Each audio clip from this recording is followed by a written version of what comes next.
두 번째 핫피플 이재명 대통령입니다. 오늘 드디어 청와대 시대가 3년 7개월 만에 개막이 됐습니다. 이재명 대통령이 오늘 출근했죠? 영상 준비되어 있습니까? 예, 이재명 대통령의 출근길 저희가 오늘 장면 준비했습니다. 예, 전용차를 타고 벤츠를 타고 이재명 대통령이 청와대 정문으로 들어가고 있습니다. 오늘 출근했습니다. 조금 전에 모습을 제가 녹화해서 지금 보여드리고 있는데 안에서의 모습도 있나요? 예, 차가 계속해서 들어가고 있습니다. 예, 오랜만에 청와대 본관에서 저렇게 김영범 정책실장 등과 참모들과 함께 다시 청와대 시대를 열었습니다. 이렇게 문이 열리고요. 이재명 대통령이 바깥으로 나가는군요. 안에서 바깥으로 나가서 이제 구경을 하는 그런 모습이 사진 촬영 같은 것이 있는 모양입니다. 자, 3년 7개월 만입니다. 앞으로 청와대에서 또 어떤 활동을 하게 될까요? 자, 전주의 전 의원님, 청와대 시대 개막 어떻게 보세요? 잘한 겁니까? 저는 좀 씁쓸합니다. 씁쓸해요? 윤석열 정부가 뭐 청와대를 국민에게 돌려드린다고 해서 그래서 이제 용산으로 집무실을 옮겼던 거죠. 그리고 또 청와대가 개방이 돼서 많은 국민들이 또 청와대를 보면서 역사의 장면도 보는 뭐 이러한 또 좋은 그런 시기들이 있었습니다. 이제 그런데 다시 또 이 대통령실이 청와대로 복귀를 함으로써 국민들에게 돌려드린 데 청와대가 다시 대통령실로 오는 좀 그런 상황이 됐습니다. 그런 면에서 이런 그 청와대가 가지고 있는 또 뭐 위치나 여러 가지 뭐 군사적인 뭐 이러한 또 유용성도 물론 있습니다만 그동안에 이제 청와대 문제로 이제 꼽혔던 것은 불통. 예. 그러니까 이 아방궁 같은데 대통령이 그냥 둘러싸여가지고 구중궁궐이라는 지적을 받았었죠. 예, 그래서 민심과 동떨어진다 사실 이제 그런 지적이 많았습니다. 예. 그래서 이제 전 정부에서는 그것을 탈피하고자 좀 더 민심과 가까운 그런 용산으로 옮겼던 건데 지금 또 이번에도 보면은 직무는 여민관 그러니까 뭐 청와대 수석이나 또 행정관들이 있는 것과 같은 장소에서 좀 보겠다고 해서 그러한 면에서 업무적인 효율성을 높이려는 노력은 보입니다. 근데 다만 이제 또 기자분들이 상주하고 있는 곳과는 많이 떨어져 있거든요.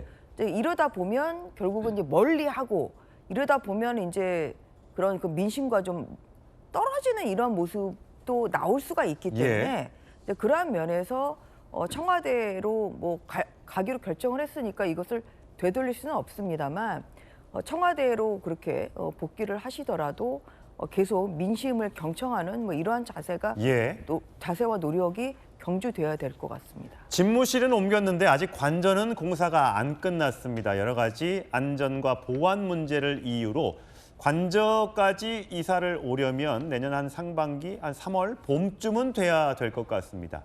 어쨌든 본관과 집무실에 대한 안전점검은 이상무 끝났다고 하는데 사실 안전해야죠. 청와대가 정말 안전해야죠. 하지만 과거에 1970년대죠. 그때 김신조가 청와대 뒷마당까지 거의 올 뻔했었죠. 과거에 그런 아찔한 순간이 있었는데요. 그 장면 잠시 보시겠습니다. 그 당시 생포된 무장공비 김신조. 그는 기자회견에서 북괴로부터 지령을 받고 난파된 사실을 자백하면서 북한에는 남한의 요인 암살을 목적으로 한 특수부대가 훈련을 받고 있음을 폭로했다. 기본 훈련은 이제 특수훈련인데 유술하고 이제 격수를 이제 많이 했습니다. 그 다음에 권투 훈련도 많이 했습니다. 살인마들의 이 저주받은 연장들, 이것이 바로 우리의 생명을 노리던 무장간첩의 소지품들입니다. 김신조 씨는 결국 목사로 작년인가요? 돌아가셨죠? 올해인가요? 작년인가 돌아가셨는데 저렇게 청와대 뒤까지 김일성이 노리고 왔다는 게 정말 아찔합니다. 지금은 사실 그럴 일은 없겠지만 과거 정부에서도 무인기가 청와대를 찍고 염탐하고 갔다는 그런 보도들도 있었기 때문에 청와대 이 상공에 대한 그 점검도 좀 필요해 보여요. 이번에 청와대 복귀 과정에서 가장 주안점을 둔 것이 보안과 안보 문제가 아니었을까 싶습니다. 그 전에 김신조 씨 그 사건 때와 지금의 어떤 우리나라의 안보 상황을 비교할 정도는 아니고 예. 그 이전에 갑작스러운 용산 이전까지만 해도 청와대가 이제 국민과의 소통이나 이런 거에 대한 문제제기는 있었지만 보안이나 안보상의 어떤 위험 문제는 오히려 가장 최적지였다는 것은 예. 공인된 사실이니까요. 아마 그 부분에 대해서 정부가 이번에 다시 청와대 복귀를 하면서 충분히 점검을 했기 때문에 그런 보안상의 또 안보상의 문제는 없을 것으로 보고요. 예. 어쨌든 국민들께서 좀 편안하게 생각하실 것 같습니다. 예. 갑작스런 용산 이전으로 또 그로 인해서 그게 사실은 특검이 밝힌 것처럼 군과 밀착이 되면서 비상계엄 내란으로 이어졌다는 평가 비판도 있었기 때문에 일단 다시 돌아간다는 것 자체에 대해서 안도감이 좀 생기는 것도 있고 이재명 대통령의 스타일이 소통에 있어서 공개하고 직접 생방송을 내고 예. 있기 때문에 소통에도 문제가 없을 없을 것 것으로 같다? 봅니다. 지금 보면 박정희 전 대통령이 과거에 청와대에 있을 때 저렇게 정치면 앞마당을 저렇게 빗자루를 들고 직접 쓸기도 하고요. 저 당시에는 관저가 따로 없어서 1층에 집무실, 2층이 관저여서 박근혜 전 대통령이 어린이 시절에 같이 그냥 그 관저에서 같이 먹고 자고 뛰어놀고 그런 장면들도 저 흑백 영상으로 많이 준비가 돼 있어요. 지금이야 이재명 대통령이 저렇게 빗자루 들고 청와대 경내를 쓸 일은 없겠습니다만 저런 모습이 결국은 국민들한테 참 낮은 자세의 대통령, 소통하는 대통령 그런 모습으로 인식이 되지 않을까 싶어요. 저도 저 영상 지금 처음 봤습니다. 아, 그래요? 네, 아. 저런 영상이 잘 있었구나. 찾죠, 저희가? 네네 그런 생각이 드는데 저는 개인적으로 허탈하다는 생각이 드는 게 청와대 밖으로 나갔다가 돌아오면서 그 우리나라 국민 세금이 1,000억도 넘게 그냥 다 녹아버렸다는 거 아니었겠습니까? 다시는 이런 일이 없어야 되겠다 그 생각 다시 한번 듭니다. 예, 알겠습니다.